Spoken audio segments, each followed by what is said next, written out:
Hello, everyone, and welcome to NCSL's COVID-19 Broadband and Technology Issues webinar, one in a series of webinars on the federal and state responses to the pandemic. My name is Laura Tobler, and I will be moderating the webinar today. I'm the Director of NCSL's State Policy Research Division, and I thank you for joining us. With stay-at-home orders, students taking classes, some of them right there in your very home, and employees working remotely, Americans are utilizing the internet at record levels. In addition to students and remote workers, broadband networks are helping people bridge the physical distancing necessary to combat the spread of COVID-19.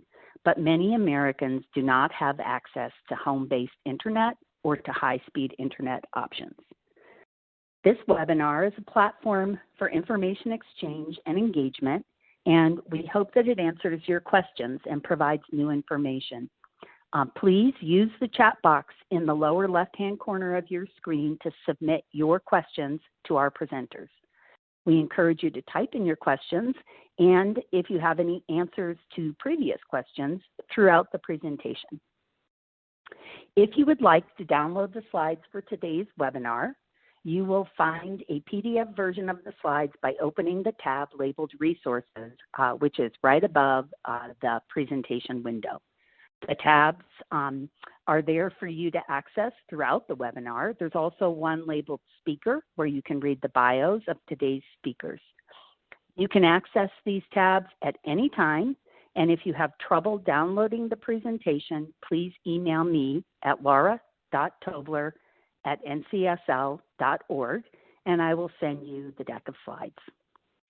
Today's webinar is being recorded and will be available on NCSL's website within a few days. For those participants not familiar with NCSL, we are the bipartisan organization serving the legislators and legislative staff of the states, commonwealths, and territories. NCSL provides research, technical assistance, and opportunities for policymakers to exchange ideas on the most pressing state issues, and is an effective and respected advocate for the interests of the states in the American federal system. If you haven't done so already, please visit our COVID-19 resource page, where you will find comprehensive resources on the state and federal response to COVID-19. There is a tremendous amount of information available on this page, and you will be able to find also the archives to our webinars, including this webinar when we get it posted. Today, we have 4 presenters who will share their expertise with us.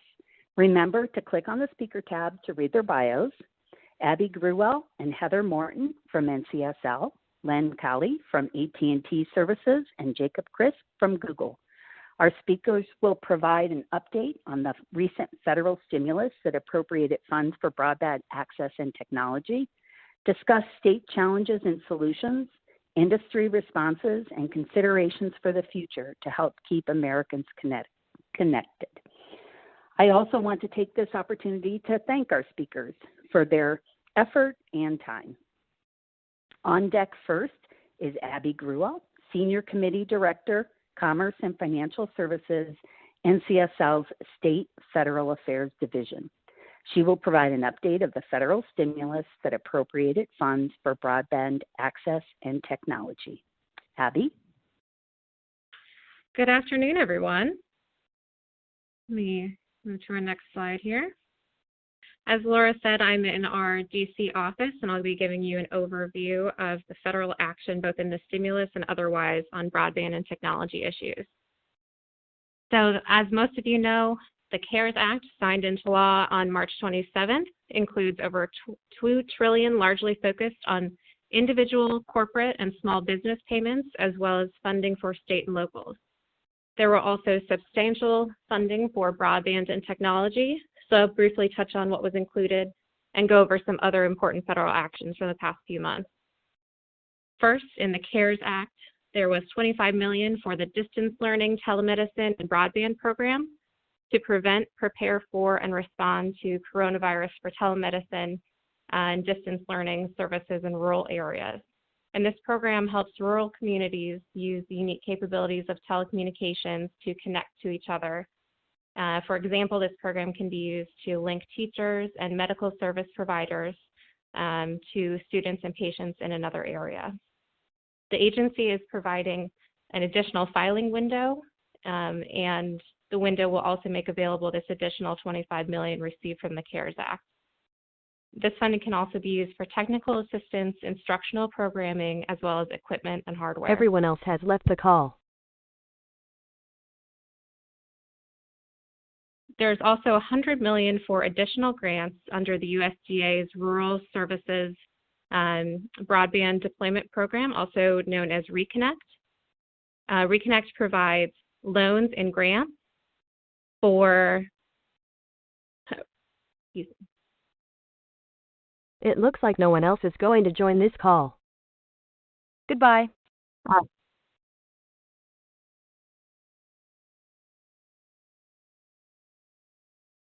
Laura, can you still hear me? Yes, I can. Go ahead. Okay, I'm sorry. It told me I was kicked off, so I apologize for the pause. So the Reconnect program provides loans and grants for the cost of construction, improvement, or acquisition of facilities and equipment for broadband service in rural areas.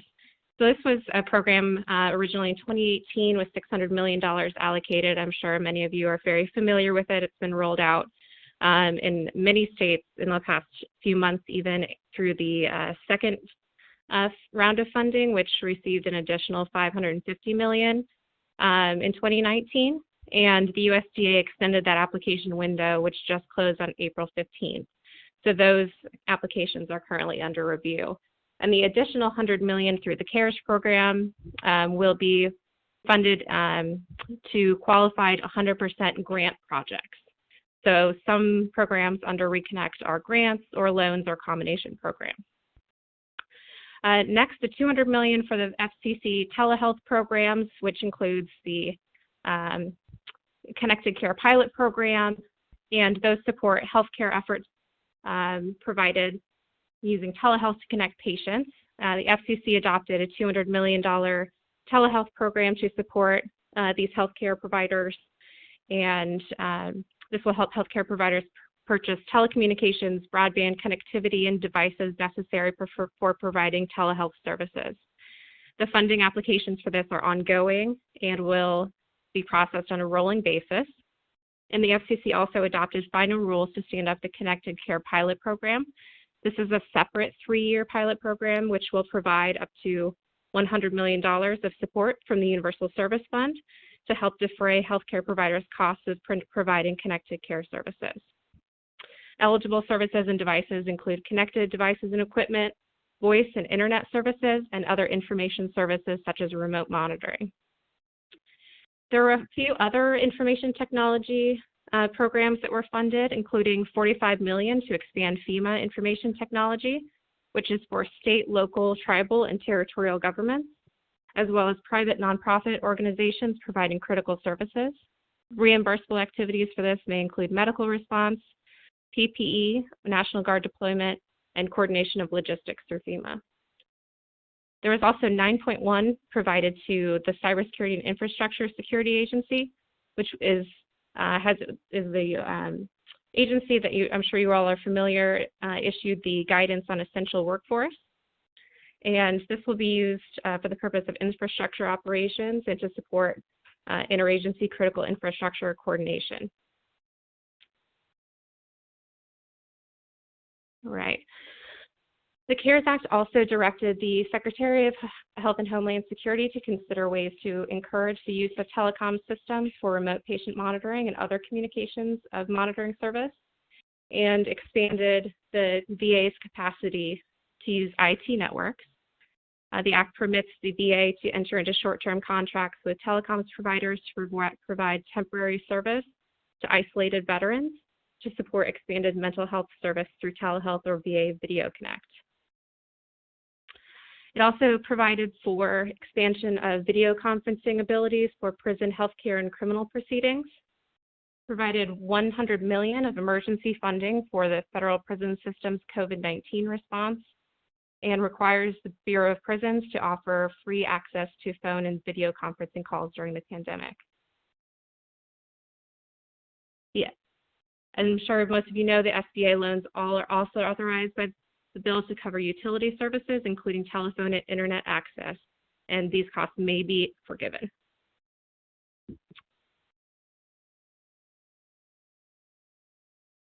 So beyond the CARES Act, believe it or not, there are other federal actions going on besides COVID-19 response.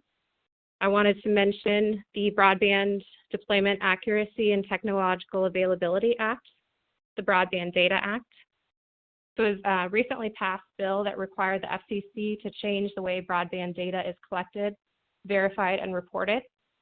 There's been a lot of concern lately about mapping and how 5G and broadband data is used to determine allocation of funds.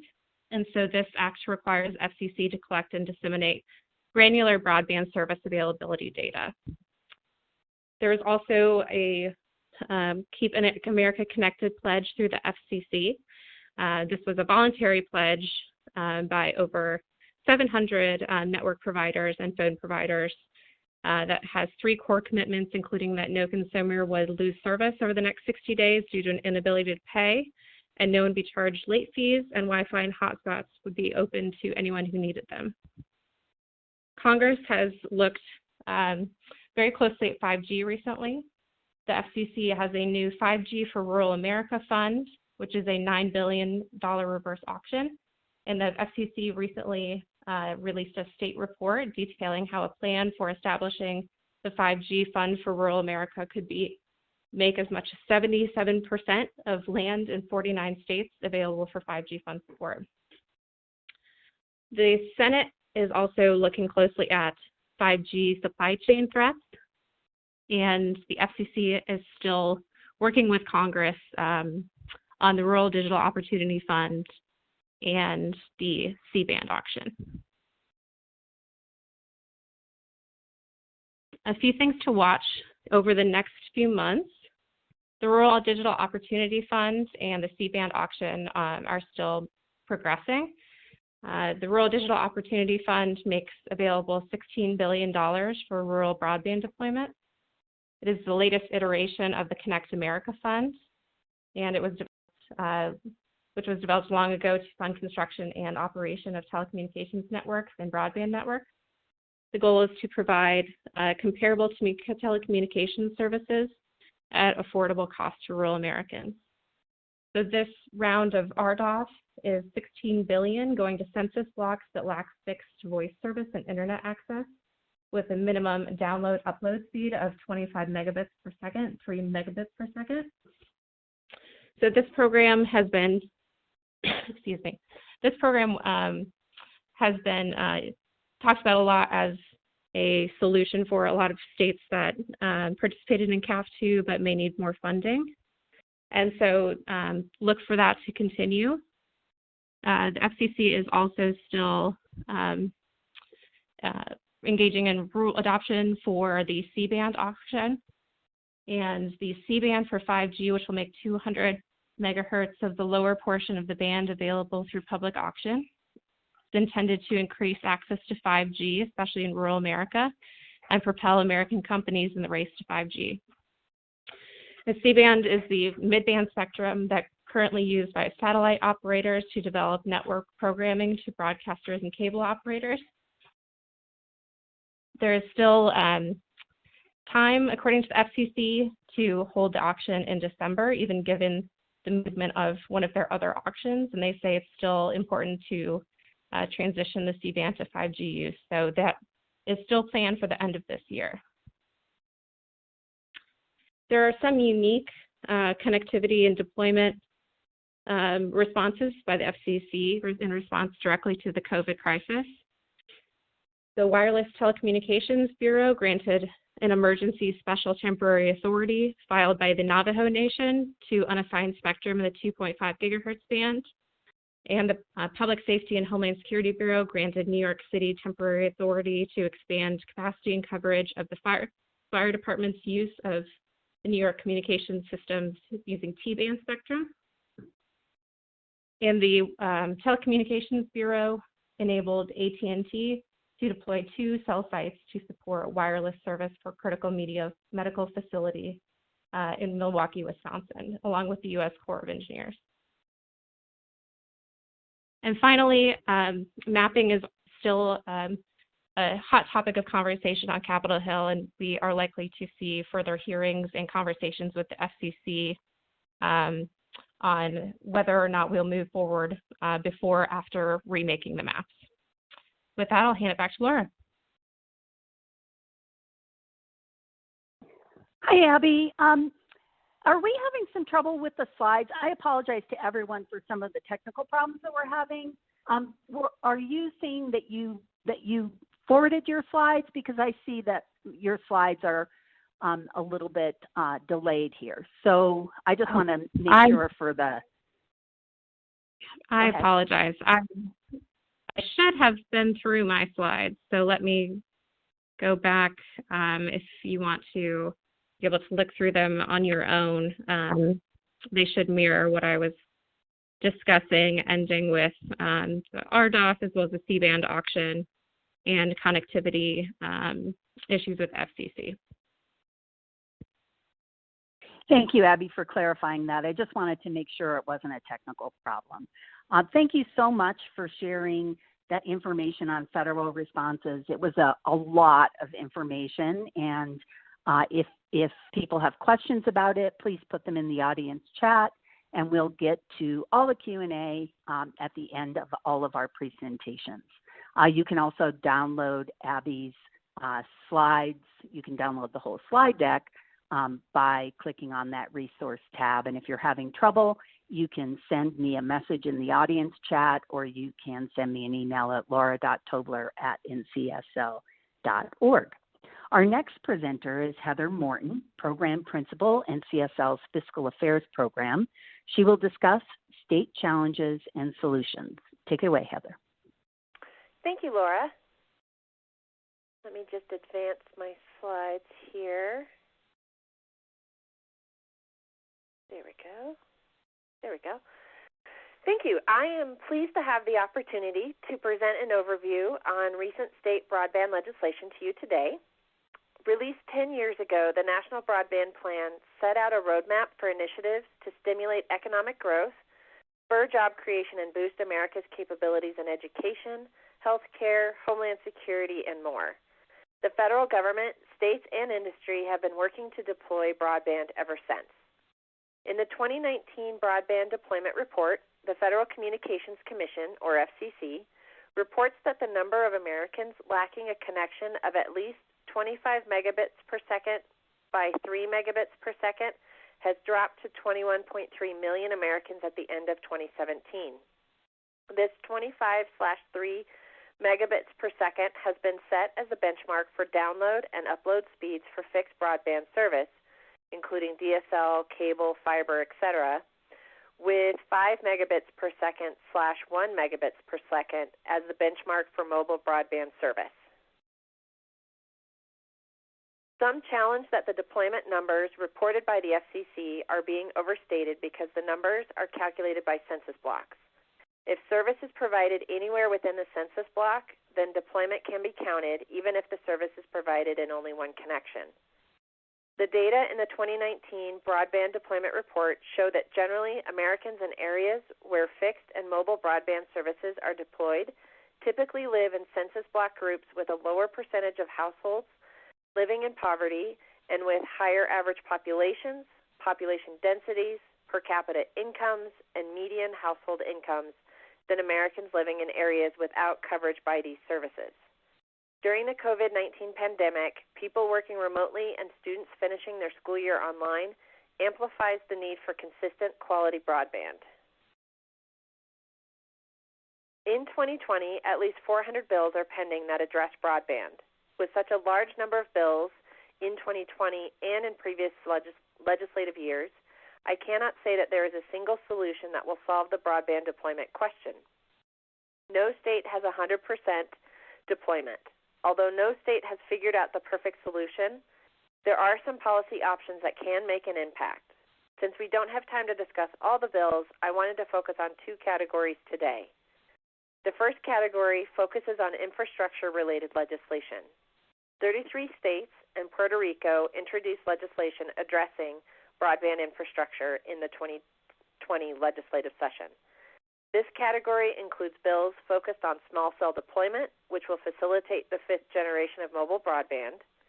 In addition, this category includes bills focused on authorizing electric and telephone cooperatives to provide broadband service in unserved areas. Since 2017 and the federal grants contained within the 2018 Farm Bill, 11 states enacted legislation to authorize electric and telephone cooperatives to provide broadband. The second category focuses on broadband deployment specifically for rural and underserved areas. 35 states and Puerto Rico have pending bills addressing in 2020. While some of these bills overlap with the infrastructure bills highlighted in the previous slide, the number of bills introduced demonstrates that expanding broadband availability continues to be a priority for states. In the 2020 session, 7 states have enacted legislation to date.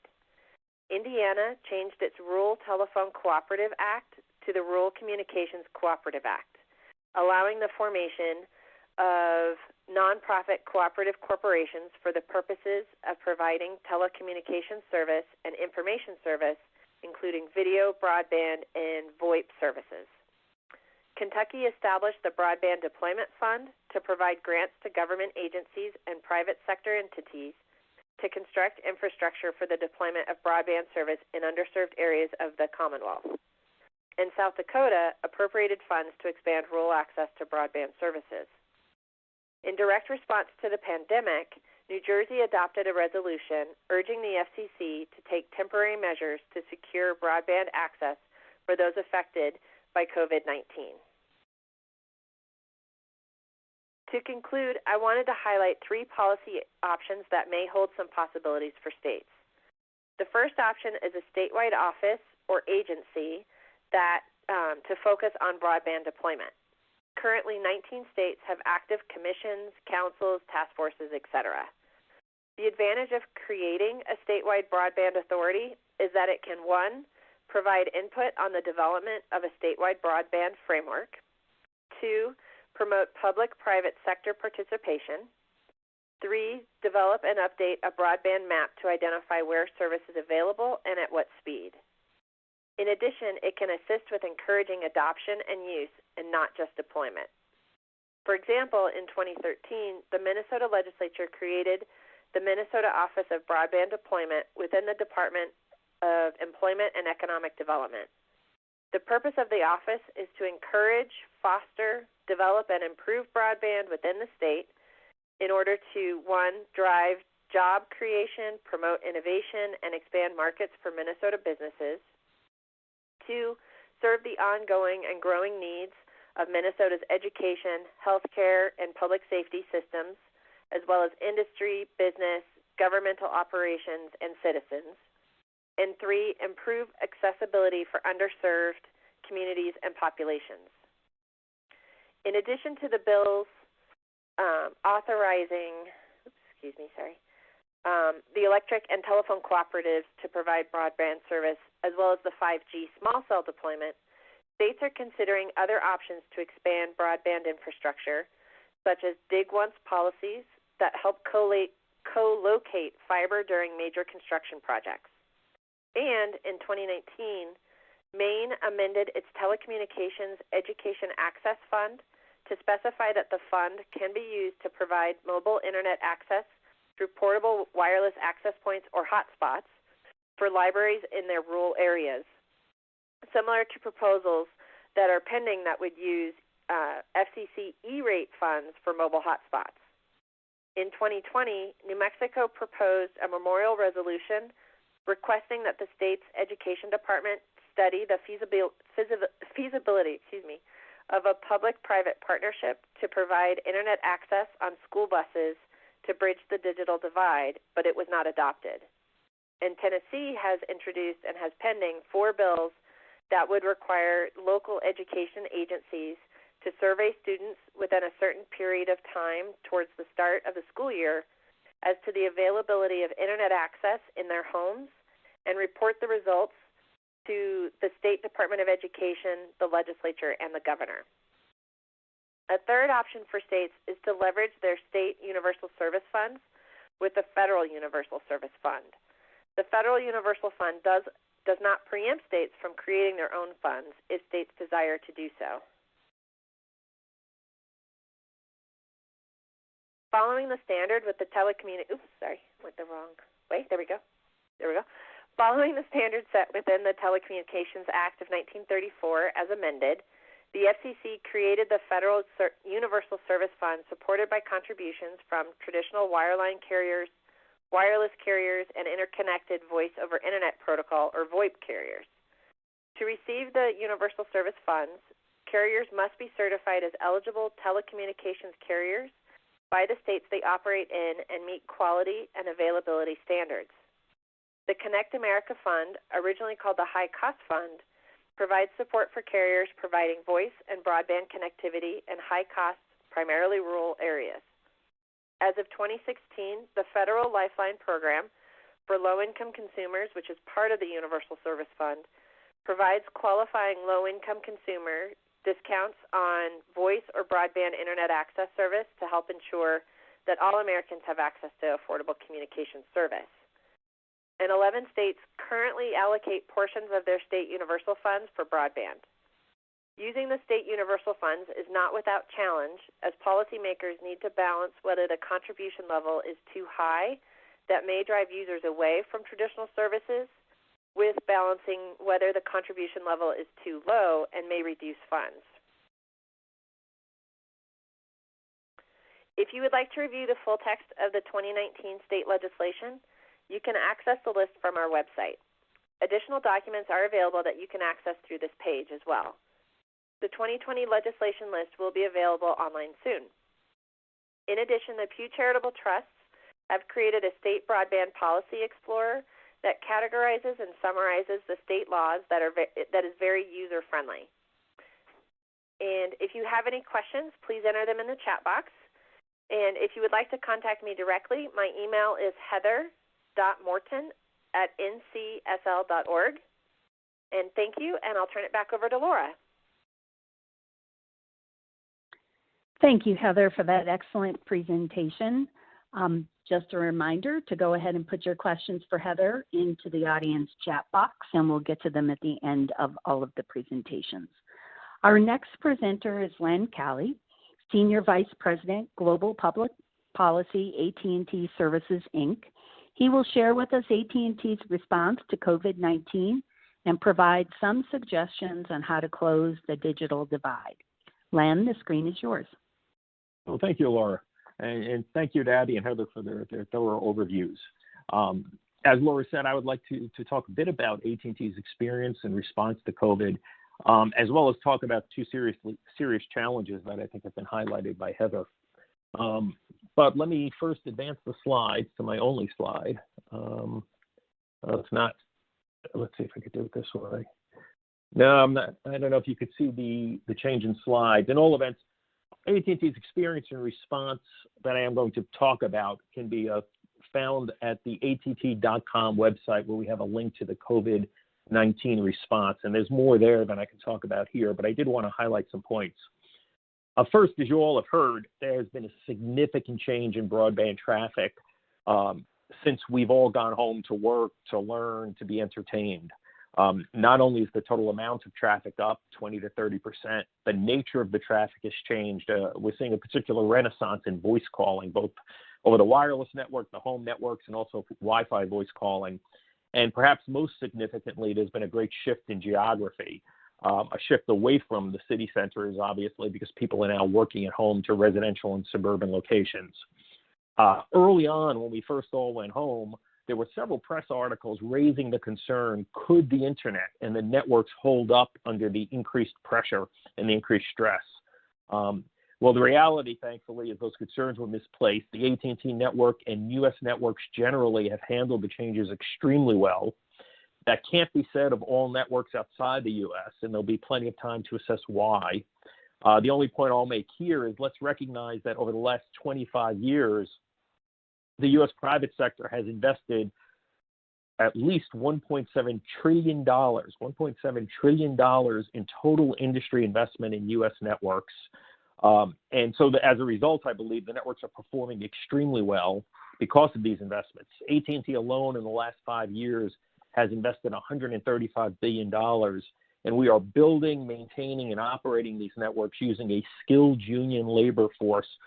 We have the largest full-time union workforce in the country. And we're also, of course, using cutting-edge technology. We hear lots about AI, artificial intelligence. We are using AI to do things like reset cell sites, detect and diagnose problems often before they occur, and balance traffic loads and reroute around areas of potential congestion. If there's one challenge I would like to highlight here, it concerns our ability to perform essential functions. Our function has been defined as essential across the states, and DHS has also indicated we are an essential function. But what we find challenging is performing our functions with a variety of inconsistent operational requirements, inconsistent sometimes across cities and across counties and between the states. This was a particular concern early on. It's abated somewhat, but as we move towards reopening the economy, and that we all expect it will reopen at different times in different places, we are concerned about another set of various and not always consistent requirements. Certainly, we respect the authority of the local jurisdictions and particularly the important role they're playing in public health and public safety. So we're just urging, where possible, to try to maintain consistency across jurisdictions. Also, in response to COVID, in addition to maintaining and operating our networks, for our employees, we have continued all pay and benefits. Plus, we added a 20% bonus for our union employees.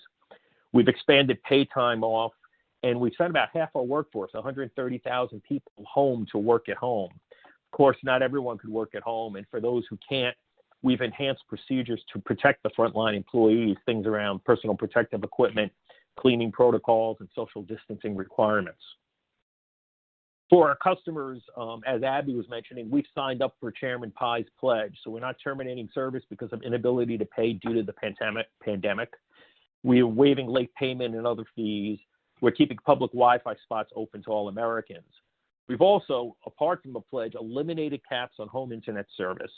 We've added 15 gigabits of hotspot data to our existing wireless plans that have tethering. We've created a low-end 2 gigabit wireless plan with unlimited voice and unlimited texting for $15 a month. As I mentioned, we're waiving a variety of free fees. We've extended and expanded a low-income home broadband service we have for $10 a month for eligible families, and we're including 60 days of free service for new customers. We've also got a product that enables schools to connect students remotely for 60 days for free. And this is significant because one of the things I want to highlight that we should not forget in the CARES Act, while not directly a broadband connectivity benefit, the CARES Act has directed billions of dollars to the Department of Education in order to support students who are working at home, among a variety of other things. So there's about $13.5 billion that's been set aside for elementary and secondary school emergency relief funds. And there, schools are able to direct that money to the purchase of hardware, software, and connectivity products for students that aid in the educational interaction and effort. I highlight it here because we have this product that allows schools to offer students 60 days of free connectivity, but those students very often don't have the equipment that they need to be able to take advantage of the product. So there is Department of Education money, which I think is largely going to be distributed through the states, that's been made available that I could think can ease some of those burdens. In addition, our Warner Media affiliate is providing more than 500 hours of free content to help consumers entertain themselves while at home. For first responders, we are the underlying carrier for FirstNet, which is the nationwide broadband interoperable network.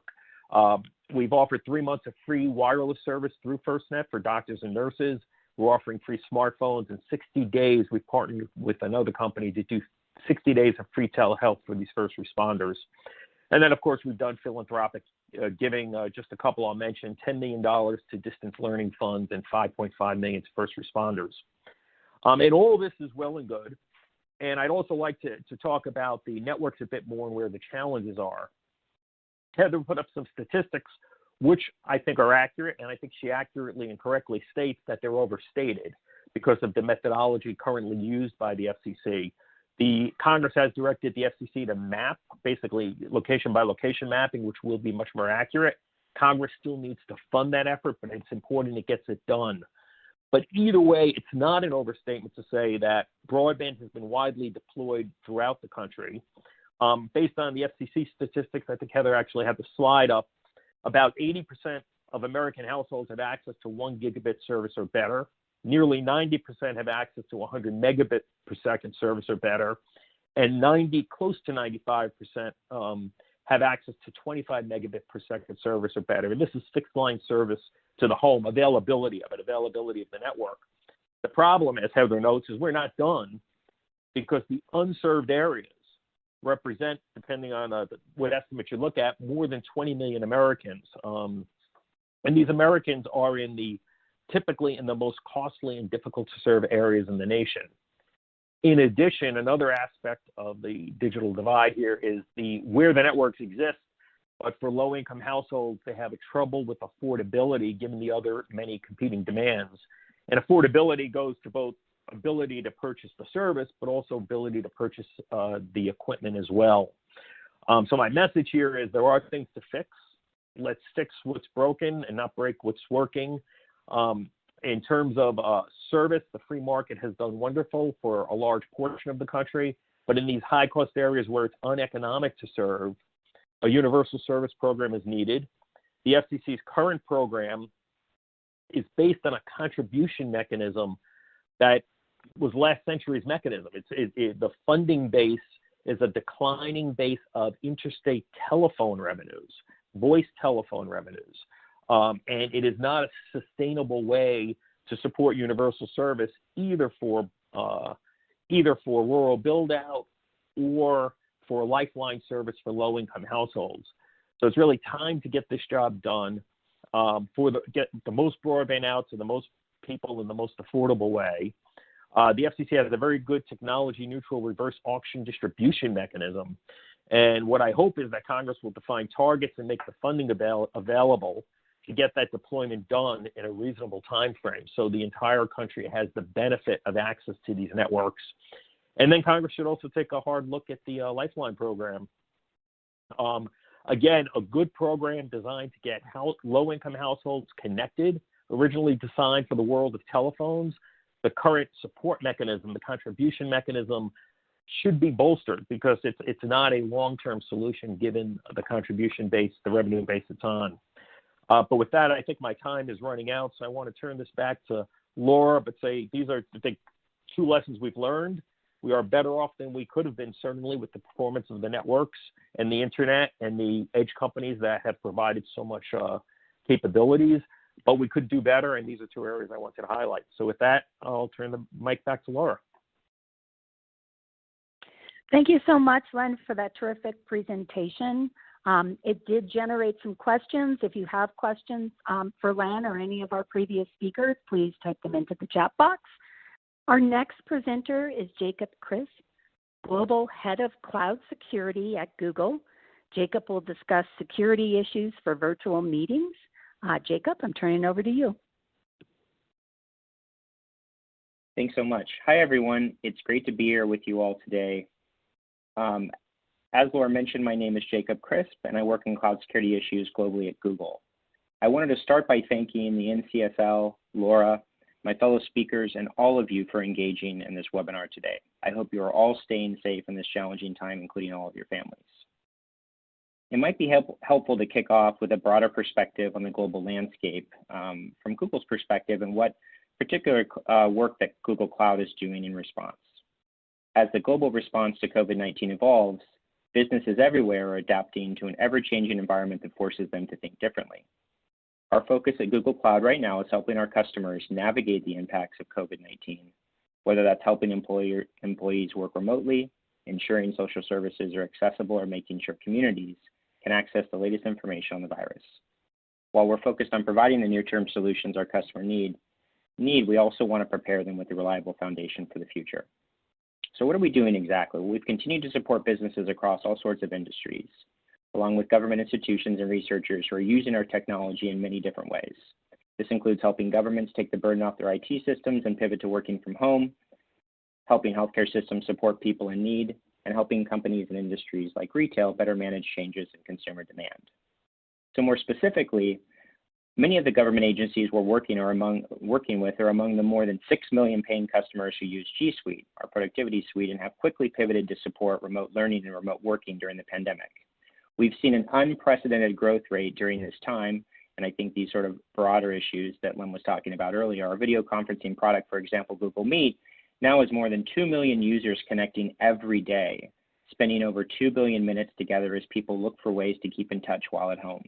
And more than 100 million students and educators globally are using G Suite for education. We're also enabling healthcare systems to deliver better information and care. Healthcare organizations have been acutely impacted by COVID-19, as all of you on this call are likely aware, and are focused on providing the best patient care and relevant information to people who need it most. We are helping healthcare systems by providing services and tools to help them track the pandemic, treat patients remotely, and stay connected. Recently, for example, we made our cloud healthcare API generally available to allow healthcare organizations like the Mayo Clinic to ingest and manage key data from a range of inputs and systems, and then better understand that data through the application of analytics and machine learning in real time. And then lastly, I'll mention that we also are helping retailers manage increased demand and shifting expectations. The retail industry is, as you all know, been disrupted in many ways by the pandemic, with shifting customer demands resulting in retailers struggling to stay up and running, and others are experiencing major surges in demand. So many of the retailers are facing challenges of forecasting, managing operations, and serving their customers, and we're helping with all of that. So these are a couple of the big picture examples that Google's working on, but really I wanted to talk more about in detail about the areas that I work closely on, which is one of the topics I mentioned specifically earlier about Google Meet and how we at Google keep your video conferences protected. As I mentioned, all over the world, businesses, schools, and users depend on G Suite to help them stay connected and get work done. We design, build, and operate our products on a secure foundation aimed at thwarting attacks and preventing the protections needed to keep all of you safe. G Suite and Google Meet are no exception. Our security controls are turned on by default, so in most cases, organization users won't have to do a thing to ensure the right protections are in place. So what specifically are we doing? Let's get into the weeds for a few minutes. Google Meet employs an array of counter-abuse protections to keep your meetings safe. These include anti-hijacking measures to both web meetings and dial-ins, and all of you have probably seen some headlines on some of these issues lately. Google Meet makes it difficult to programmatically brute force meeting IDs, and brute force meeting IDs is typically when a malicious individual attempts to guess the ID of a meeting and make an unauthorized attempt to join it by using codes that are 10 characters long with 25 characters in the set. We limit the ability of external participants to join a meeting, for example, more than 15 minutes in advance, reducing the window in which a brute force attack can even be attempted. External participants can't join meetings unless they're on the calendar invite or have been invited by in-domain participants. Otherwise, they're going to have to request to join the meeting, and the request must be accepted by a member of the organization. In addition, we're rolling out tons of new features every day to help schools keep meetings safe and improve the remote learning experiences for teachers and students, including only meeting creators and calendar owners can mute or remove other participants. Only meeting creators and calendar owners can approve requests to join made by external participants, and that means that the students can't allow external participants to join via video, and then external participants can't join before the instructor. And then lastly, we're also making changes that meeting participants can't rejoin nickname meetings once the final participant has left. This means that the instructor is the last person to leave a nickname meeting. Students can't join later without the instructor present. So another big area that we're focused on is limiting the attack surface and eliminating the need to push out frequent security patches, which is really relevant for all of you today. Google Meet works entirely in your browser. This means that we do not require or ask for any plugins or software to be installed, irrespective of whether you use Chrome, Firefox, Safari, or Microsoft Edge. On mobile, we also recommend that you install the Google Meet app. To help ensure that only unauthorized users can administer and access Meet services, we support multiple two-step verification options for accounts that are secure and convenient. These include hardware and phone-based security keys and Google Prompt. Additionally, most users can enroll their account in an advanced protection program, which provides our strongest protections available against phishing and account hijacking, and is specifically designed for the highest risk accounts. For G Suite Enterprise and G Suite for Education customers, we also have access transparency, which logs any Google access to Google Meet recording stored in Drive, along with the reason for the access. Customers can also use data regions functionality to store and select covered data of Google meetings in specific regions like the US or Europe. In addition, in Google Meet, all data is encrypted in transit by default between the client and Google for video meetings on a web browser, on the Android and iOS apps, and in meeting rooms with Google Meeting Room hardware. Meet adheres to IETF security standards for DTLS and for SRTP. And for every person and for every meeting, Meet generates a unique encryption key, which only lives as long as the meeting, is never stored to disk, and is transmitted in an encrypted and secure RPC during the meeting setup. Security is an integral part of all of our operations at Google. Our team of full-time security and privacy professionals supports our software engineering and operations to ensure that security is always a part of how we build and run our services. All of our Google Cloud and G Suite customers benefit from these capabilities, including our Secure by Design infrastructure, our compliance certifications, and we also have a rigorous process for managing data and security incidents that specifies actions, escalations, mitigation, resolution, notification of any potential incidents. We also have a reliable network, and it's engineered to accommodate peak demand and handle future growth. Our network is resilient and engineered to accommodate the increased activity that I've talked about earlier. And then lastly, at Google Cloud, we're clear about our commitments regarding customer data. We process customer data according to your instructions. We never use customer data for advertising purposes. And we publish locations of our Google data centers, which are highly available, resilient, and secure.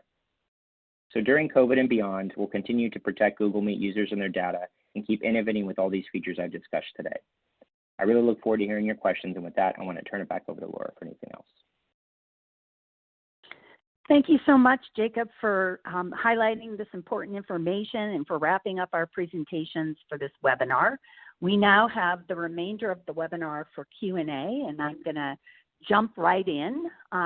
So several of the early on questions, I believe I'm going to direct to Abby, but if anyone would like to contribute to the answer, just please let me know. So Abby, does the broadband funding expand on the funding provided a few years ago to expand the E911 communications program in the rural jurisdictions? Could this funding be used to improve E911 communication?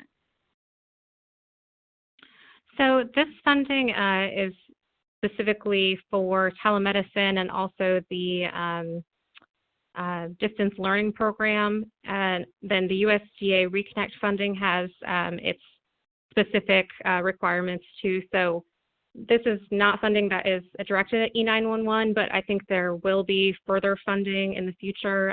There's been discussions about separate funding from Congress for that. But these particular programs have specific uses that are more tailored to telemedicine and distance learning. Thanks, Abby. On the new funding, what oversight is provided? This seems to be a part of the problem with the original funding. That's from Janet Thompson.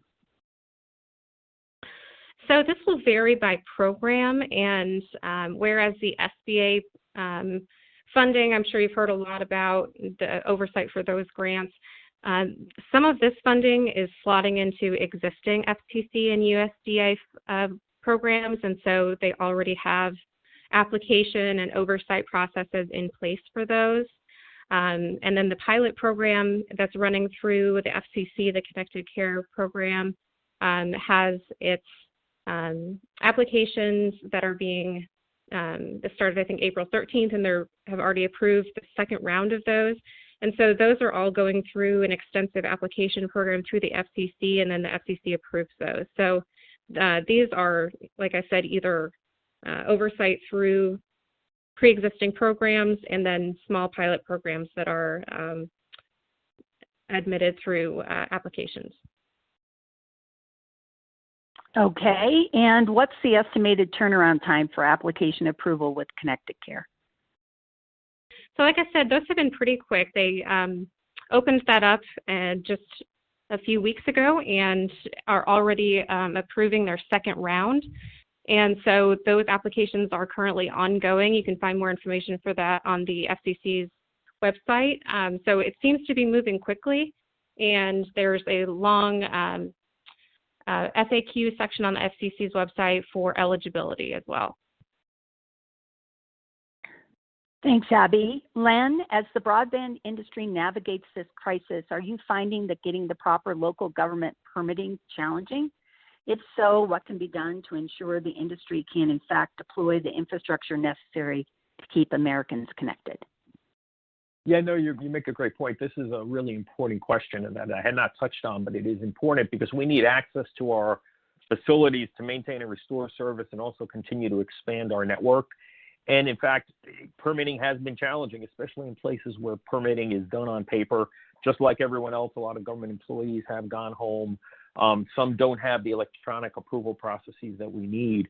So back early in April, the Communications Sector Coordinating Council that operates within DHS, made up of the industry, had sent a letter to the National Governors Association to highlight the concern that we need some added flexibility during the crisis.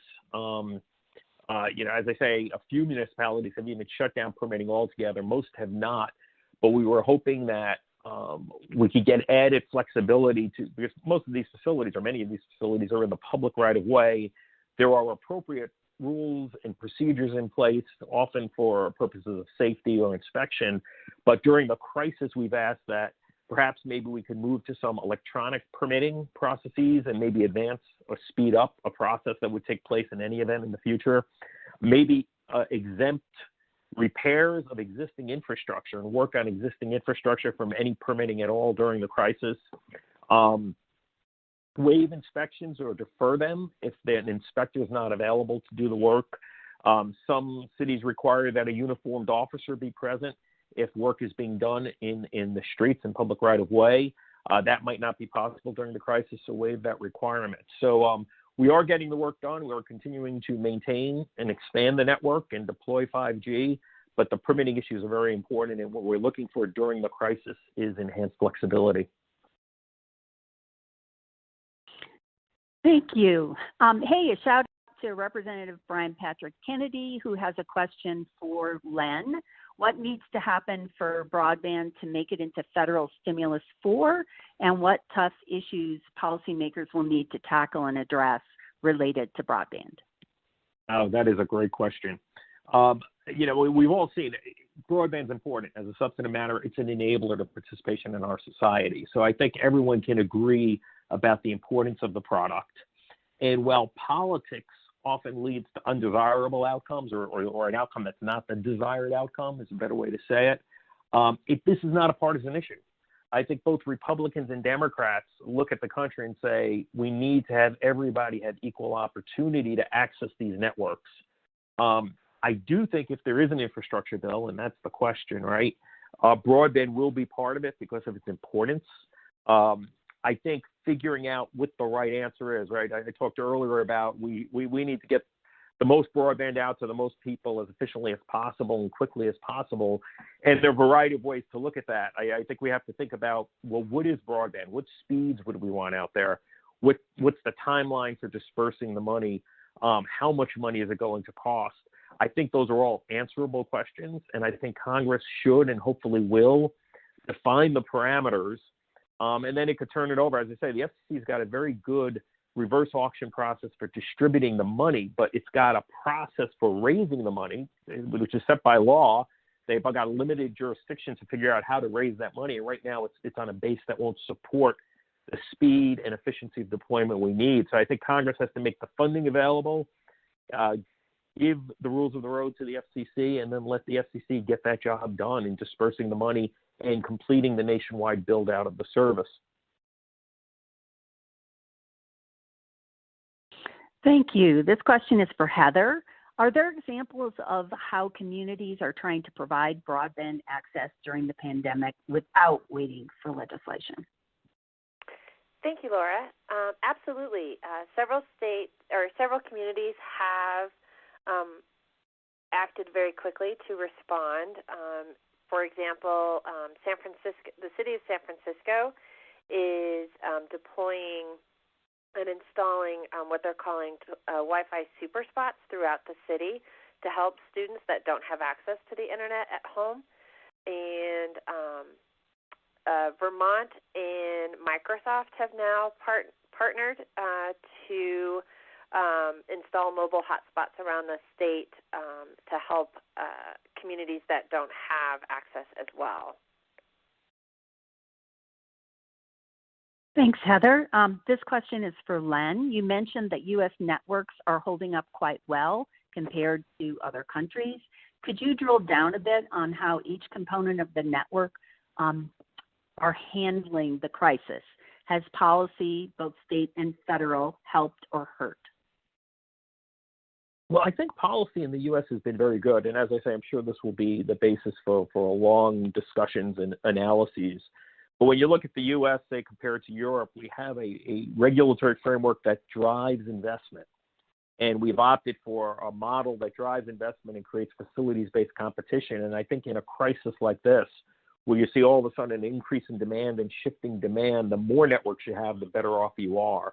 So frameworks that drive investment have facilities-based competition. I think spectrum policy also matters. Spectrum policy is very different in Europe. The U.S. model tends to continue to drive investment into spectrum that carriers bid for and basically hold but have a renewal expectancy in.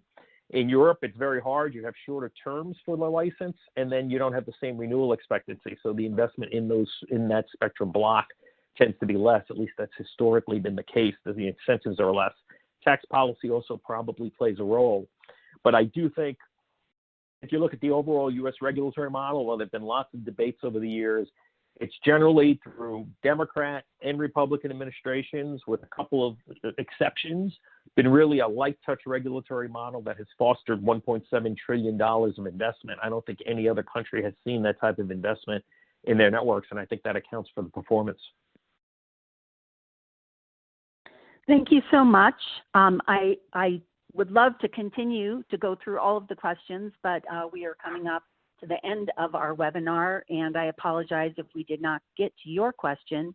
Please direct those to either Abby or Heather, and their contact information is in the slide content, so you can download that through the Event Resources tab that is right above the presentation window.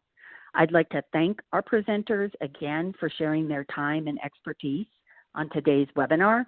Thank you for taking the time to participate in our webinar today. I do apologize for any technological glitches that we have, but I think we managed to persevere and deliver quite a lot of information to you today that I'm hoping was helpful. The archive of today's webinar will be posted on NCSL's COVID-19 webpage. To find the archive, go to www.ncsl.org, click on the COVID-19 resource page, which is in a banner at the top of the page, and select the webinar tile. Thank you so much for being with us today, and our webinar is now adjourned.